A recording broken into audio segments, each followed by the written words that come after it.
"You're resisting inspection," Everett Prowell said, one hand gripping the strap of his fake utility vest like it gave him real authority.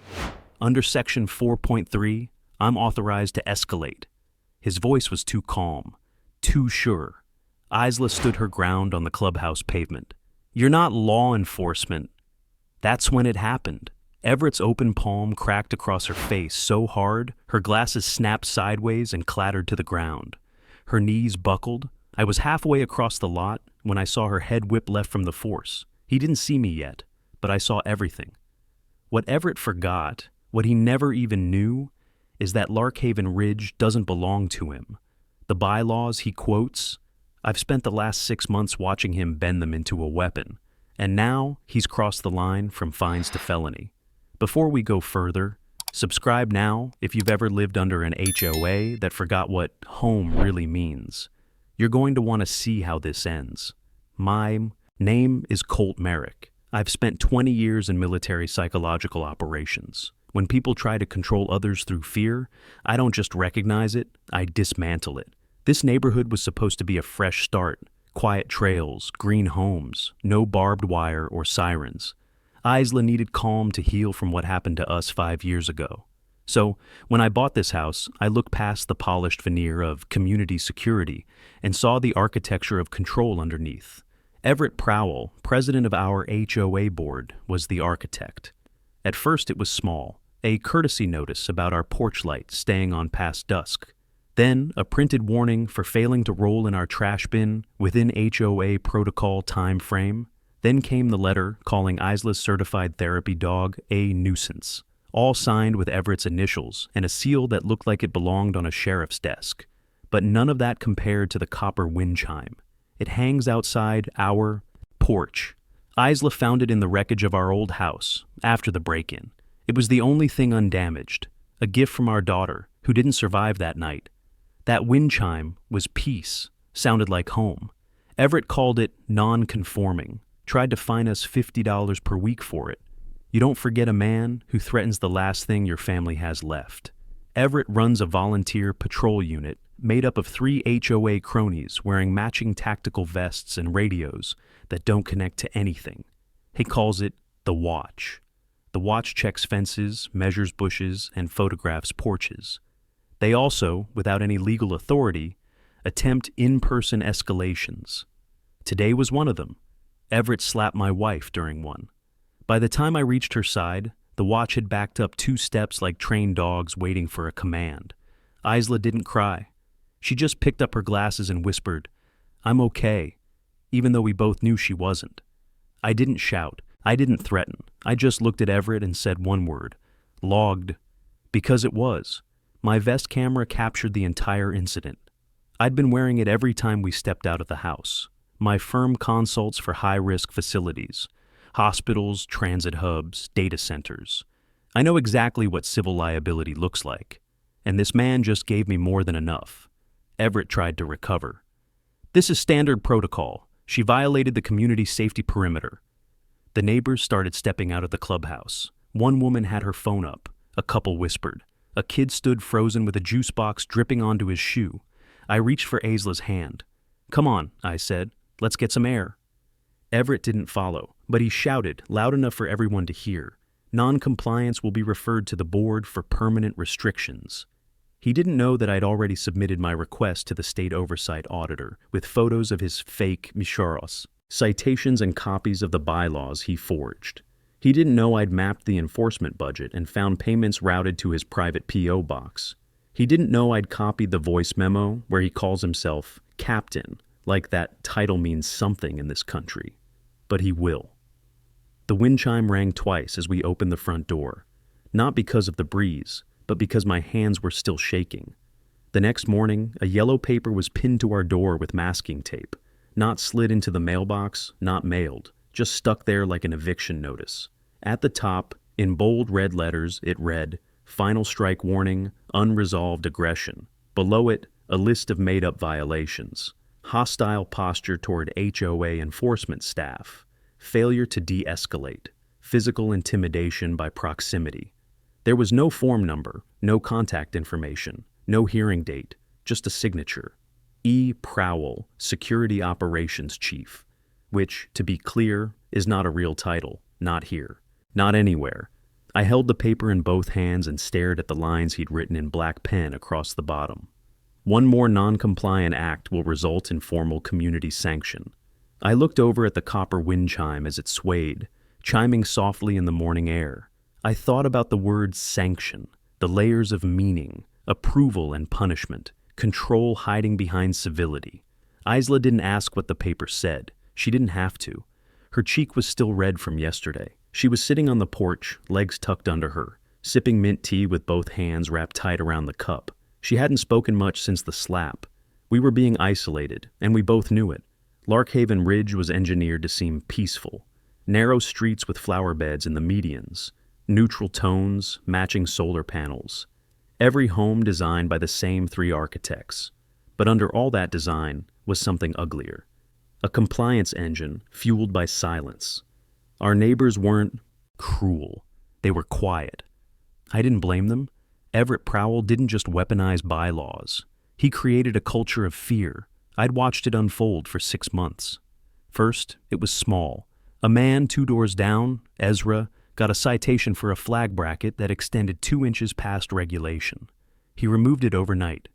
Then there was Melissa, the young mom across the street, who got a written warning for excessive visible toys in front lawn. Her twins stopped playing outside for a week. Then the fines, then the patrols, then the mandatory courtesy wellness checks for residents who missed HOA calls. A different kind of policing, one that didn't wear a badge but carried a clipboard. Everett built his watch the way tyrants do, under the illusion of help. Yesterday's slap? It was the first time his hand made contact. But his power? That had already landed on dozens of necks in quieter ways. I walked around to the side of the house and unlocked the gray storage panel, set into the siding. Pulled out the insulated Pelican case marked Client Archive 2021. Inside, my body cam, backups, and encrypted drive. Redundancy wasn't just a habit, it was doctrine. I popped the SD card from yesterday into the reader and let the footage spool on screen.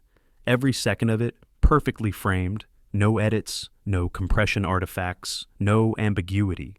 A clean arc of Everett's palm, Isla's head turning, the sound, crisp. I added 3 minutes of surrounding footage, included shots of the patrol uniforms, the vest with security printed in bold across the chest, and Everett's claim of authority. Then I opened my tracker. Timeline of events, Larkhaven. Everything was there. March 3rd, Fence Heights citation. April 11th, HOA patrol follows Isla to mailbox. May 9th, wind chime violation. June 15th, unauthorized HOA meeting held at 10 p.m. Yesterday, physical assault on resident. I had built this for insurance purposes originally, to record. Patterns just in case. But now it was evidence, not just of a slap, but of something systemic. I checked the state statutes again.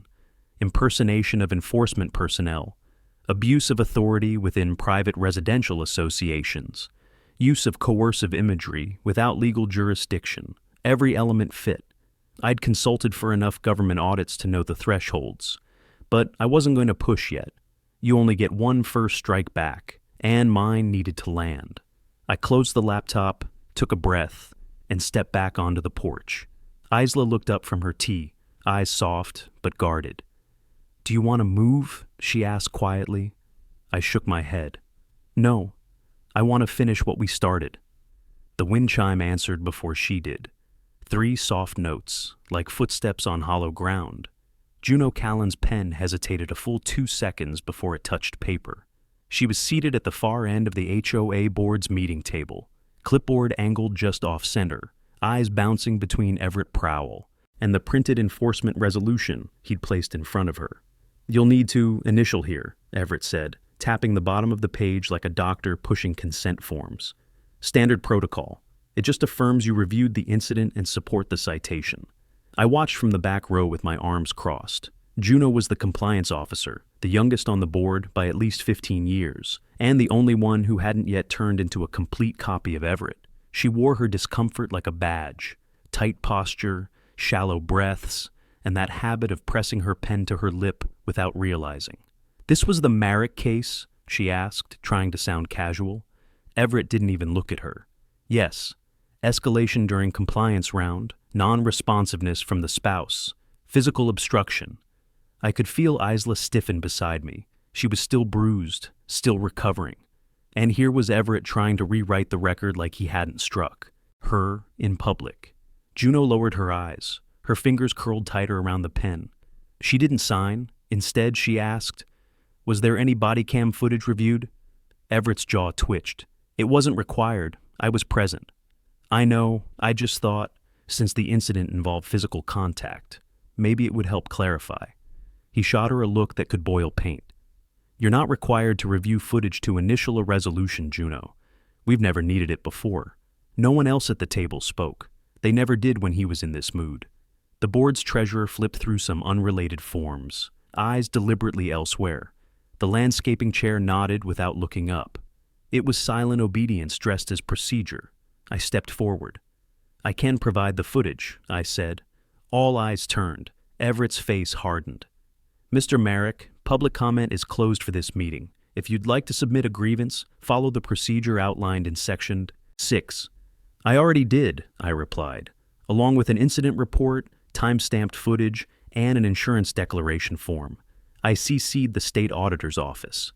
You could hear the paper shuffle stop cold. Everett didn't move, but something behind his eyes blinked.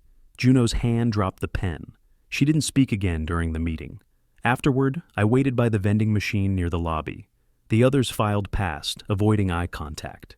Juno was last out, her clipboard pressed flat to her chest like a shield. "Hey," I said. She didn't stop, just slowed a little. Enough. "I know you didn't want to sign it," I said. She turned halfway. "You think I'm the good one?" I paused. "I think you're the only one who knows this isn't normal." Her mouth twitched. Not a smile, just a break in the mask. "You don't understand how much pressure there is." I nodded. "No, I do, but pressure's only power if it stays in the dark." She looked down the Bisas hall to where Everett's office door still sat half open. Then she leaned slightly closer.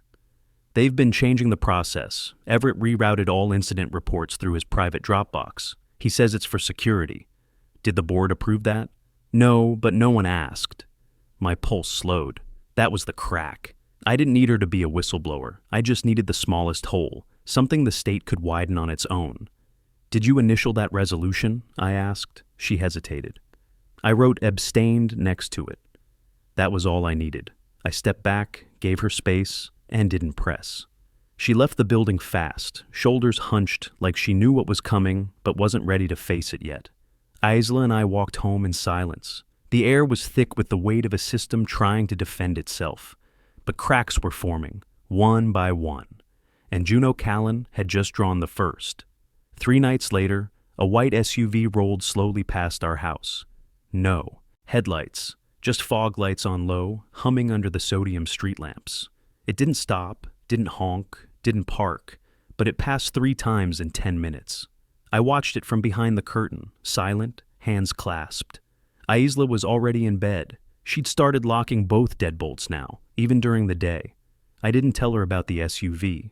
At 2:14 a.m., a text came through from an anonymous number. "Compliance check pending. Secure all non-standard fixtures." I didn't respond. I already knew who sent it. Everett never signed anything overtly. He was smarter than that. He relied on implications, on veiled warnings, on plausible deniability dressed in community language. But this was different.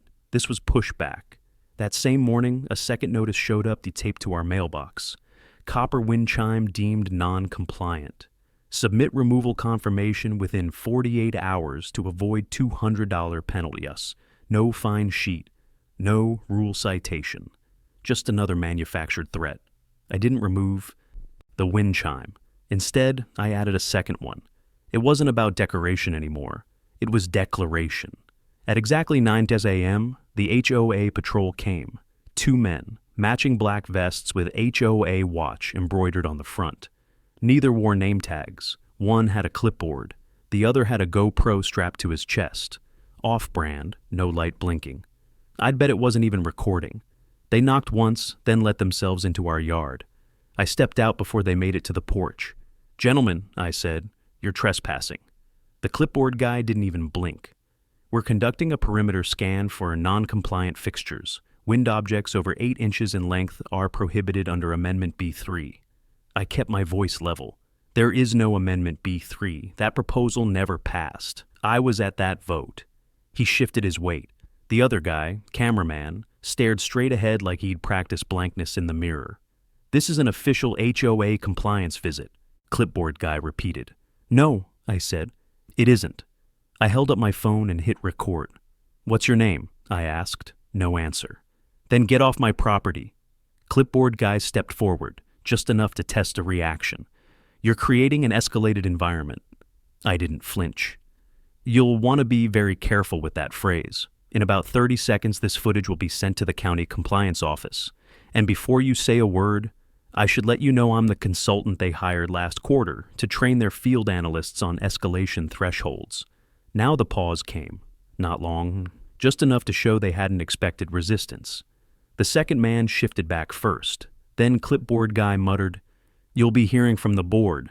And they turned. I didn't stop recording until they passed back through the gate. After they were gone, I opened my encrypted cloud storage and uploaded the footage. Labeled it, "Unlawful Entry, Patrol Visit." 01. I sent a copy to my legal archive with timestamp metadata intact. But I didn't stop there. I logged into the HOA member portal, navigated to the File a Concern tab, and posted a public bulletin under my homeowner account. To all residents. As of this morning, 2 unbadged individuals entered my property without permission, citing an amendment that does not exist. I have the footage. HOA compliance cannot override your Fourth Amendment rights.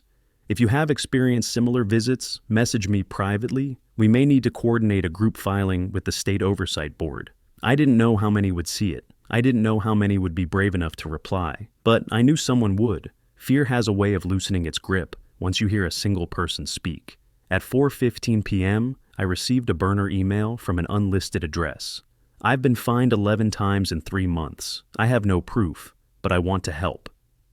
M. Then another 20 minutes later. They forced me to remove a memorial plaque for my brother. Said it was political signage. I still have the original citation. It had begun. Everett thought pressure would keep people quiet. But pressure doesn't silence everyone. Sometimes it sharpens them. The next breakthrough didn't come from a basement or a hard drive. It came from a line in an email, buried in a routine notice the HOA sent out every month. Subject: Upcoming landscape inspection. Protocols: July implementation. At first glance, it looked like the usual template, but one sentence caught my eye. All inspection data will be routed through the HOA's secure compliance drive, Prowl Secure Sync. Access level, admin only. Prowl Secure Sync, not HOA Secure Sync. Not even a third-party property management portal. That was personal, branded, controlled. I ran the header data through a metadata reader I'd built years ago for assessing client-side security leaks. The file link embedded in the USEAT's footer traced to a cloud storage directory hosted on a non-commercial domain, private, registered to a P.O. box in Tall Pines. It wasn't hard to match that P.O. box to Everett Prowell's side business, which I'd found earlier while reviewing local business filings, Prowell Asset Security, LLC. The company had no employees, no licenses, just a vanity logo and a web domain that hadn't been updated since 2022. That was enough. The HOA was funneling enforcement data, personal property photos, fines, alleged infractions, into a private cloud drive owned by Everett himself. Not a licensed storage service, not a protected municipal system. His own unencrypted corner of the internet. It wasn't just unethical, it was illegal. I archived the email, cross-referenced it with 2 previous bulletins. Same pattern, same footer, same phrasing. I packaged the discovery and labeled it clearly. Discovery Number 3. Unauthorized routing of enforcement data via non-compliant storage protocol. Then attached a copy to the ongoing case file I'd been compiling for the State Consumer Protection Bureau. But I needed one more thing. Confirmation from someone on the board. Someone who'd seen the pipeline from the inside. So I texted Juno Callan. I didn't say much, just, "Have you ever seen where enforcement photos are stored?" Her reply came 6 minutes later. No, he says it's above our access level. That was it. That was all I needed. If the compliance officer of the HOA couldn't even access the data being collected from residents, then Everett wasn't just hoarding control, he was isolating the board itself. I called the state office, not the general complaint line. I used the private number I had from a project 3 years back, when I consulted on a residential security breach upstate. The auditor remembered me. I sent the package directly, flagged high priority. This is textbook overreach, she said. You'll get confirmation of receipt within 72 hours. The next morning, I went for a walk, not to cool off, to listen. There was a silence in Larkhaven Ridge you could feel. People stepped inside when they saw you. Garage doors stayed closed longer. Lawns were mowed to regulation height and then left barren. It was like someone had laid a plastic shell over the entire neighborhood. And then I passed Melissa's house, the young mom who once got warned for her twins leaving sidewalk chalk out too long. There was a new sign in her flower bed, black ink on plain cardboard. Stop using our money to watch us. It was handwritten, unstable letters, but loud. She saw me from the window, didn't wave, just nodded once. When I got back to our porch, Isla was watering the ferns under the wind chimes. She wore her favorite sweater, the one she only brought out when she felt safe enough to sit outside again. They're watching more than us now, I said. She didn't flinch, just asked, do they know what's coming? I looked at the sky. No, I said. But the state does? It was the dog that set everything off again. Not ours. This time, it was Ezra's. A 10-year-old golden retriever named Scout, who'd lived 2 doors down since before we moved in. Ezra was older, walked with a brace, and kept to himself mostly. But Scout was a constant. Every morning, same routine. Front yard, short leash, lawn chair, newspaper folded twice. That morning, I saw Scout sitting on the porch with a bright orange notice stuck to the railing. Animal behavioral complaint, noise and aggression violation, removal pending review. Removal. Ezra stood behind the screen door, one hand on the handle, the other clenched at his side.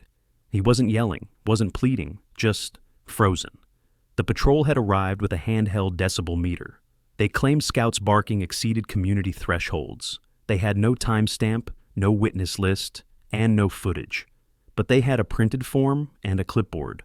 By the time I stepped onto the sidewalk, Everett was already there, sunglasses on, sleeves rolled, acting like this was a matter of public safety. Board review is automatic for repeat incidents, he said to Ezra. Unless you have legal representation to counterfile, the compliance team will proceed with sanction removal by Friday. Sanction removal? I asked from 10 feet away. Everett didn't turn. This doesn't concern you, Merrick. Everything about this concerns me. A few of the neighbors had come outside by now, not many. Just a few scattered doorways, watching, waiting to see if someone else would speak. I looked at Scout. He wasn't barking, wasn't even moving, just sitting, tongue out, staring at the man trying to erase him. You're leveraging a made-up ordinance to intimidate an elderly veteran into surrendering his dog, I said. I hope your clipboard can hold up in court. Everett's jaw flexed. You're walking a fine line. Merrick, I stepped forward.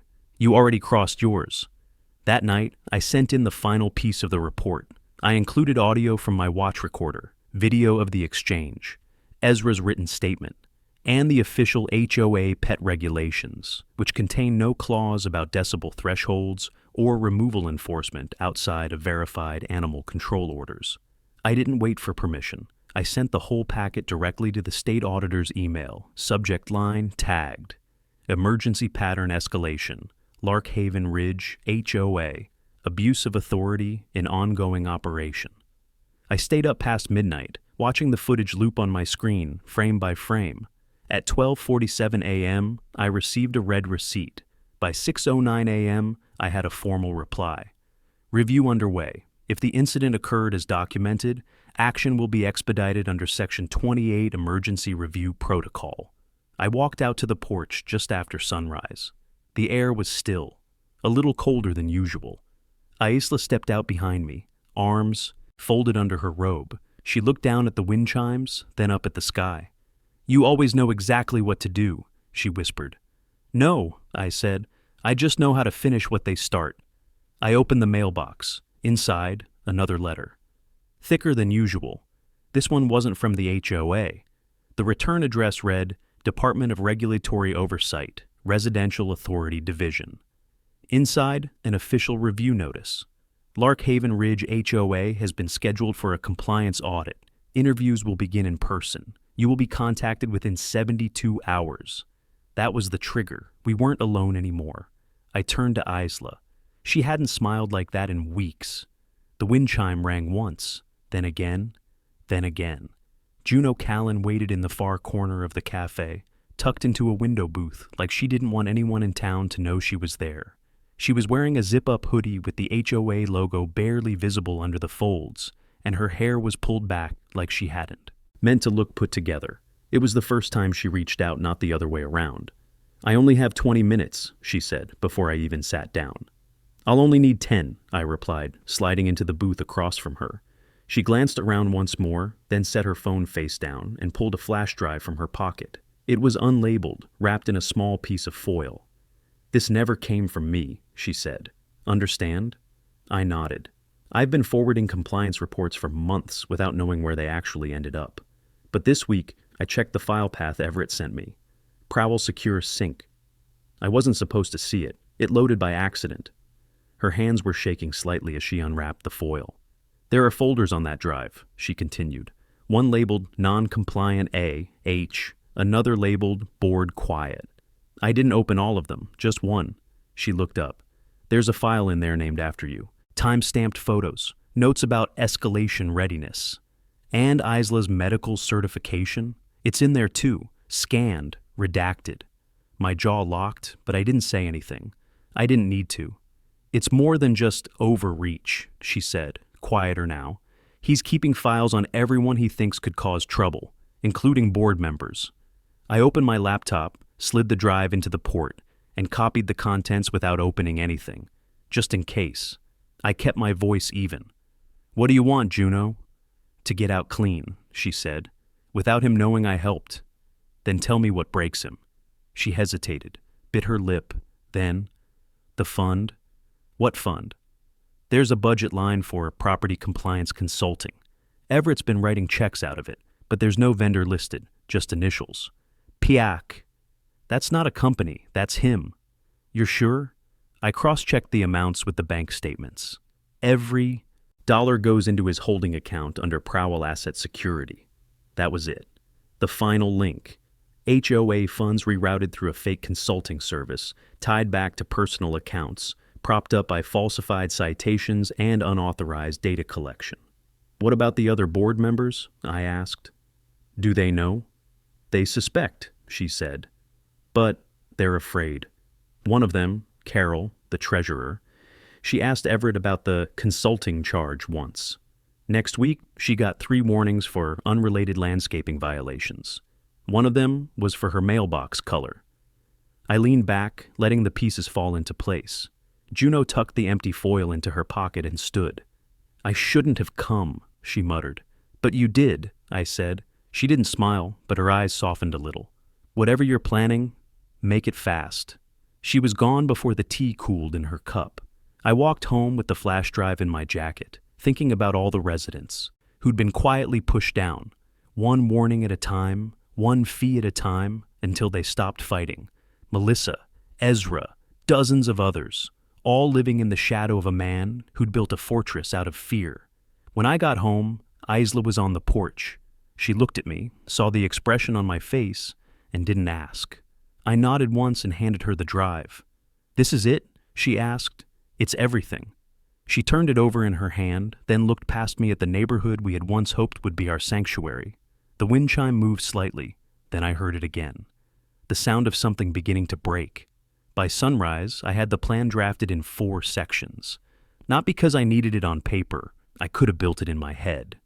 But when you're dismantling someone else's control system, clarity is the difference between exposure and retaliation. Section 1.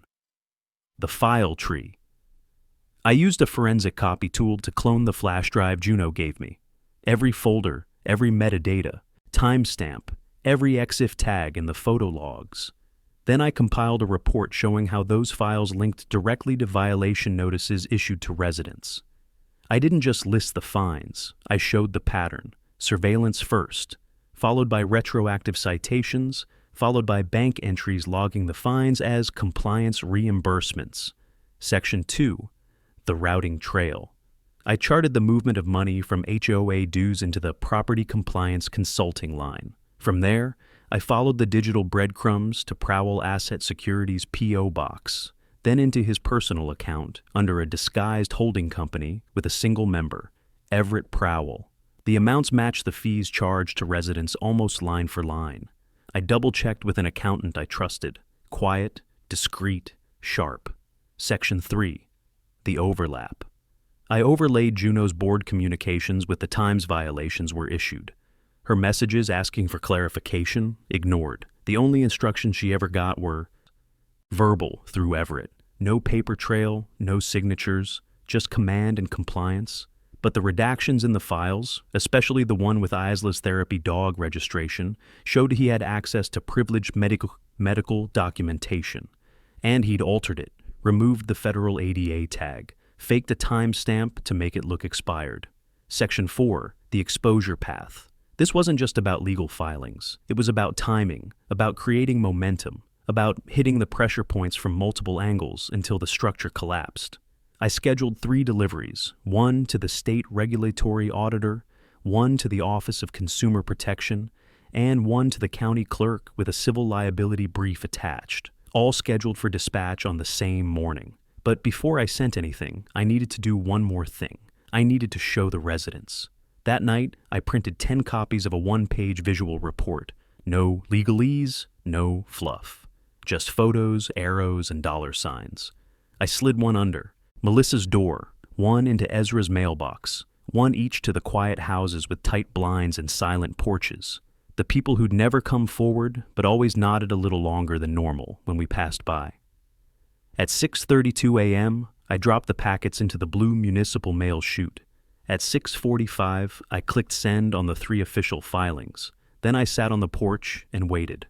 Isla joined me an hour later, still in her robe. She didn't ask if I'd done it. She just handed me a cup of tea and rested her head against my shoulder. Across the street, Melissa opened her door and picked up the envelope. She stood there for a full minute reading the page, her kids waiting inside. Then she walked out to the edge of her driveway and taped it to her mailbox for everyone to see. At 10:12 a.m., the HOA portal went offline. At 10:28, the board members received official notice of a surprise compliance audit. By noon, an unmarked white sedan pulled into the HOA clubhouse parking lot. 2 men in button jackets and state badges stepped out. One held a clipboard, the other carried a black case. Everett wasn't in the lot to greet them, but I was. I stood on the edge of the curb as they approached. "You the one who filed this?" one of them asked, holding up the sealed envelope. "I am," I said. He nodded. "We'll need you on record. You have everything you need in the folder, every file path, every false citation, every rerouted cent." He paused. "You've done our job for us." I shook my head. "Not yet." Inside the clubhouse, the air was thick with silence. I stayed outside. I didn't need to watch what was coming. The wind chime on our porch caught a gust and rang out, clear, unbroken. The system that had controlled this neighborhood for too long had finally started to fracture. The night before the hearing, I sat with my laptop on the porch, a portable scanner buzzing beside me, feeding it every signed affidavit that had arrived that week. Melissa's was first, documenting her coerced citation for her twin sidewalk drawings. Then Ezra's, confirming the noise violation against Scout was issued on a day when he hadn't even left the house. Then 2 more from residents who had stayed silent for months. One about forced landscaping changes under threat of lien, another about surveillance cameras pointed directly into their windows. Each one was signed, notarized, and included a digital timestamp from my secured submission portal. I filed them under a single name, Larkhaven Resident Accounts, verified. They weren't just statements, they were testimonies. Proof that Everett hadn't just abused policy, he'd built a parallel enforcement system beyond oversight, weaponized through fear and silence. And it had worked. Until now. Inside, Isla was folding a soft blue shawl into her bag for the next morning. She didn't ask if I was nervous. She didn't have to. My hands were steady, but my jaw had locked up. Again, something that hadn't happened since Afghanistan. "I'll come with you tomorrow," she said. "You don't need to?" She shook her head. "I want to." The next morning, I wore black slacks and a slate gray shirt. Nothing tactical. Nothing that looked like a statement. I didn't need to look strong. I just needed to look certain. The HOA boardroom had been converted into a temporary hearing space. Rows of folding chairs filled with residents, more than I'd ever seen attend a board meeting. Every one of them carried a copy of the one-page exposure brief I'd distributed earlier in the week. Some clutched it like armor. Some had highlighted every line. At the front, a portable desk had been set for the auditor, Marlene West, from the State Regulatory Authority. Her badge rested on the table like a stone dropped into still water. Everett was already seated at the board's table. He wore a navy suit, one that didn't quite fit right. He looked smaller today. Not physically, but in presence. His sunglasses were gone, his hands fidgeting with a pen cap. The air was dense with the sound of breath holding. "I'd like to begin," Marlene said, flipping open the file in front of her. "Mr. Merrick, you submitted the primary complaint?" "Yes," I replied, stepping forward, "along with supporting documentation from 22 other residents." She nodded. "All received. We'll be starting with financial discrepancies." Everett shifted. He opened his mouth to object, but nothing came out. Marlene continued. "Your HOA has no registered contract with any licensed compliance consulting firm. Yet over $14,000 in HOA dues have been routed to an entity called Prowell Asset Security, of which you are the sole listed agent." Everett coughed.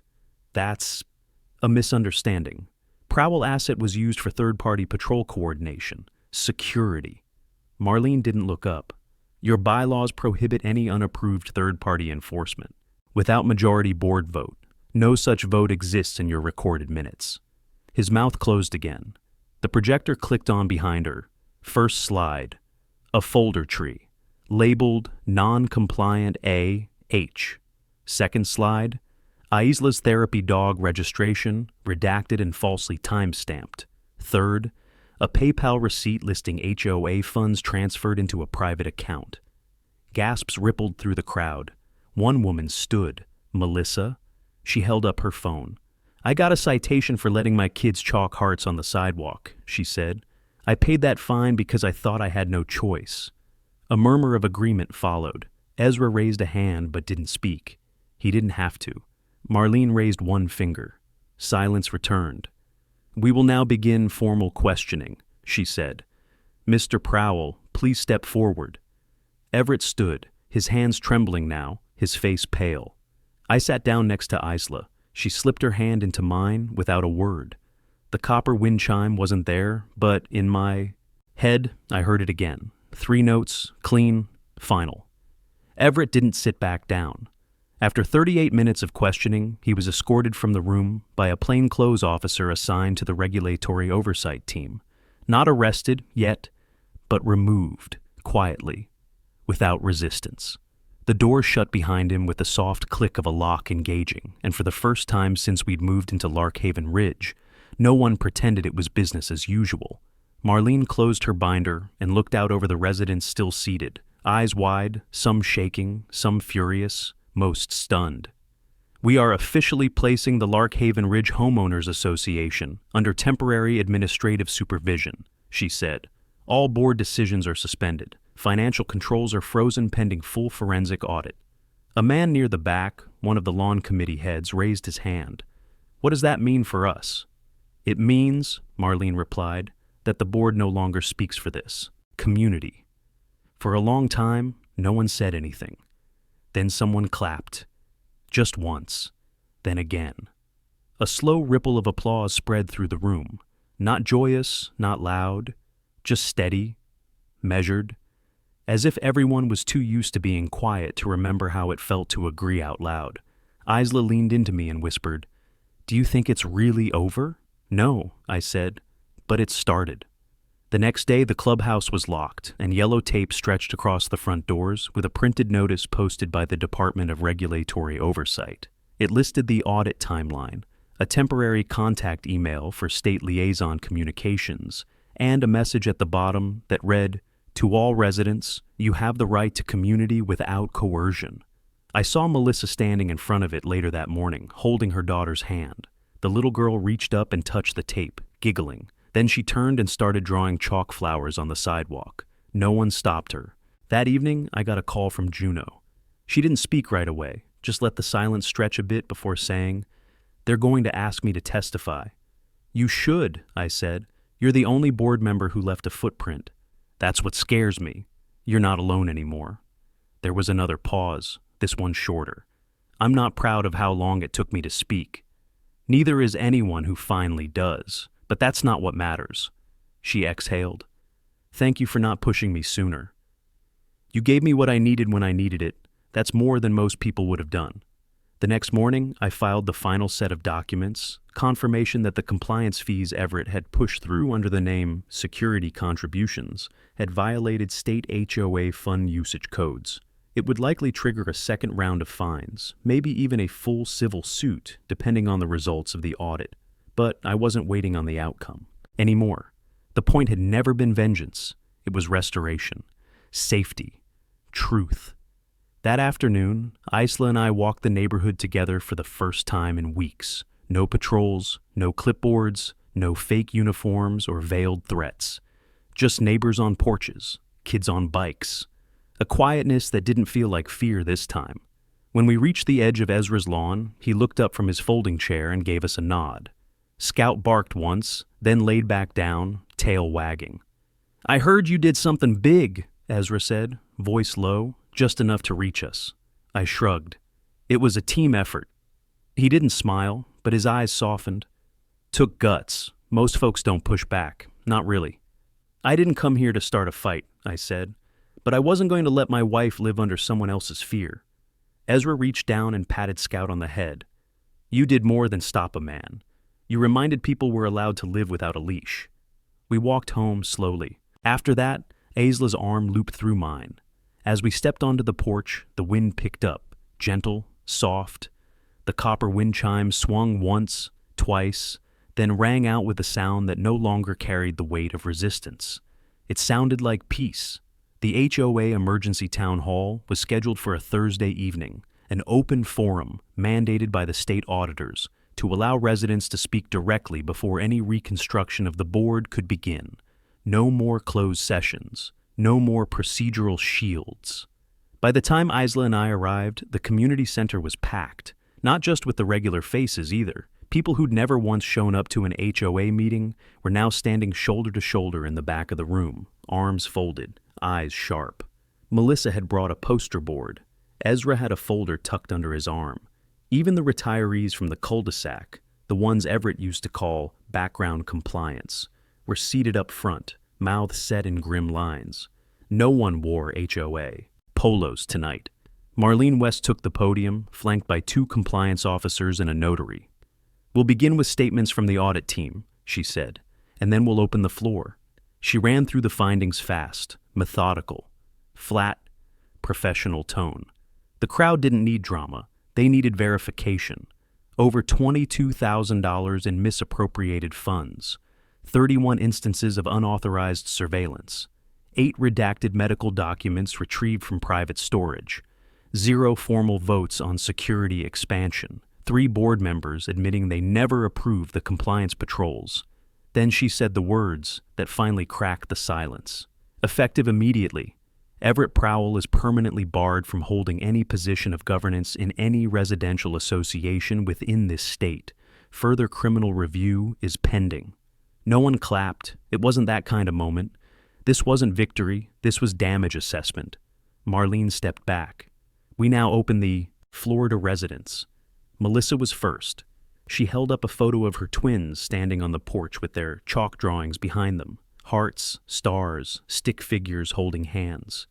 "I paid $60 because of this," she said. "I stopped letting my kids play outside. I stopped letting them be kids." Then came Ezra. "Scout's been with me longer than any board member here," he said. "I served 27 years in the Army. Never thought I'd be more afraid of a man with a clipboard than one with a rifle." One by one, the residents stood. Some read from notes, some didn't. A couple wept, not for justice, for the time they'd lost, the shame they'd swallowed, the way fear had crept into their homes dressed as structure. And then, quietly, someone said, "Colt, will you speak?" I hadn't planned to, but I stood, walked to the front, no podium, just my voice. "I'm not a lawyer," I said. "I'm not a politician.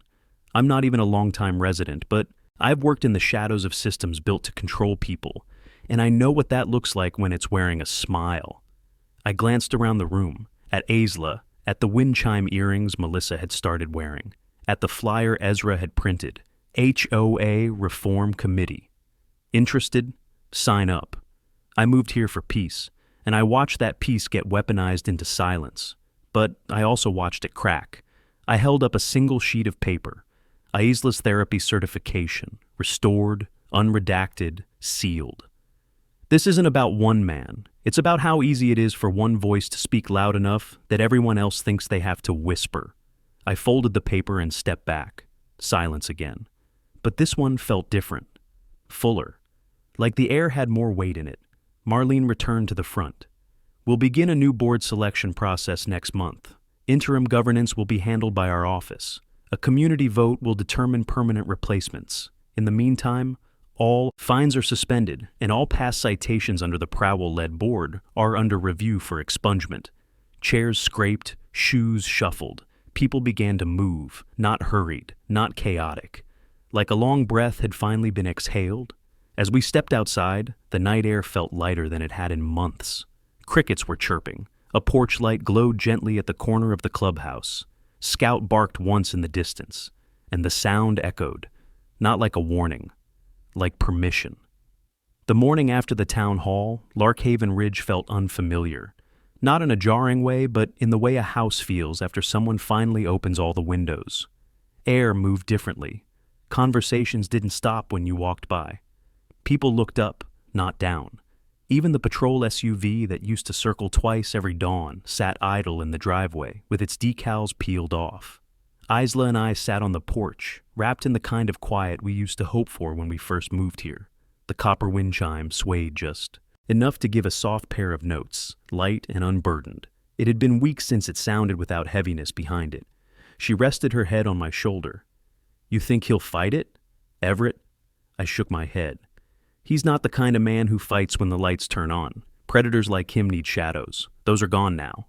She exhaled slowly, letting her eyes drift across the neighborhood. A handful of residents were already outside, Melissa helping her daughter draw a gigantic sun across the sidewalk, Ezra sitting with Scout at the edge of his driveway, two teenagers walking their bikes instead of rushing through. A place that had lived small was stretching again. My phone buzzed. A message from the state regulatory office. "Audit complete. Criminal referral initiated. Expect follow-up regarding board restructuring." I didn't need details. The machine had started turning, and once state oversight engaged, it didn't stop until every bolt was accounted. 4. Everett's security program wasn't just suspended, it was evidence. His fines weren't warnings, they were fraudulent revenue streams. His patrol? Illegal impersonation of a regulated service. The door to Juno's house opened across the street. She stepped out, hair still damp, like she hadn't slept much. She spotted us, hesitated, then walked over slowly. I wanted to say... She paused, searching for words. "Thank you for not making me the enemy." "You were never the enemy," I said. She swallowed. "They're letting me testify remotely. I don't know what comes after, but it feels like I can breathe again." Aisla touched her arm gently. "You did the right thing when it mattered." Juno's eyes glistened. She looked at the wind chime, listened to its soft ring, then nodded once before heading back home. She wasn't free of the fallout yet, but she wasn't trapped in Everett's shadow anymore either. As the day warmed, neighbors started, gathering near the mailbox cluster, talking, comparing old citations, sharing stories that had lived behind closed doors for too long. People who didn't know each other before were now laughing over the absurdity of the rules they'd been frightened into following. By afternoon, someone taped a sheet of paper to the bulletin board. Community Rebuilding Meeting. Volunteers needed. A neighborhood is only as strong as the people who speak up. Below it, 15 names had already signed. Later, I took a walk to the clubhouse. The yellow audit tape was gone, replaced by a simple printed sign. Temporarily closed for restructuring. The silence around the building didn't feel oppressive like before. It felt earned, like the ground was settling after a long tremor. When I returned home, the porch smelled of mint and warm wood. The sun had dipped low enough to cast long shadows across the railings. Isla handed me a second cup of tea and settled beside me again. For a while, neither of us spoke. And then she whispered something she hadn't said in years. "It feels safe." I didn't answer right away.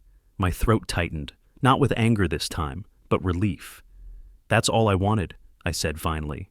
"That's all any of us deserved." The wind shifted, and the copper chimes sang a soft, clean pattern. Not mournful, not heavy, just free. If you want more stories of homeowners standing up to abusive HOA power, hit subscribe right now, share your own experience in the comments, and let me know where you're watching from. Your story might be the next one told here.